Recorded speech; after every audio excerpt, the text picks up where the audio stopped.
आहात आपल्या हक्काचं चॅनल, आपली बातमी आपलं चॅनल वन भारत। कल्याण डोंबिवली महानगरपालिका निवडणुकीचा निकाल नुकताच लागला असून यामध्ये शिवसेनेचे 53, भाजपा 50, शिवसेना उद्धव बाळासाहेब ठाकरे पक्षाचे 11, मनसेचे 5 तर काँग्रेसचे 2 तर राष्ट्रवादी काँग्रेस पार्टी शरद पवार गटाचे 1 नगरसेवक निवडून आलेले आहेत।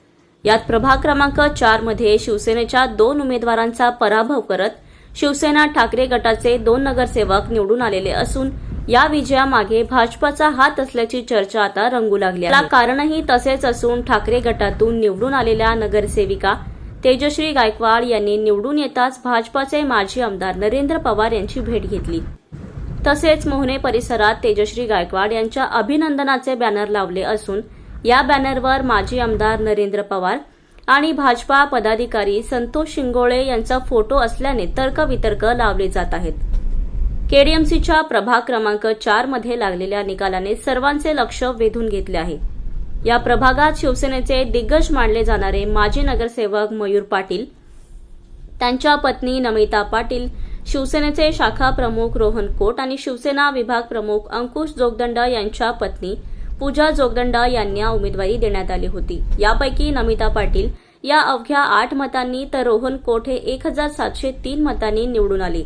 मात्र शिवसेनेच्या मयूर पाटील आणि पूजा जोगदंड यांचा ठाकरे गटाच्या राहुल कोट आणि तेजश्री गायकवाड यांनी पराभव केला आहे। हा पराभव शिवसेनेच्या चांगला जिव्हारी लागला असतानाच मोहने परिसरात लावलेल्या तेजश्री गायकवाड यांच्या अभिनंदनाच्या बॅनरवर भाजपाचे माजी आमदार नरेंद्र पवार आणि भाजपा पदाधिकारी संतोष शिंगोळे यांचे फोटो आहेत।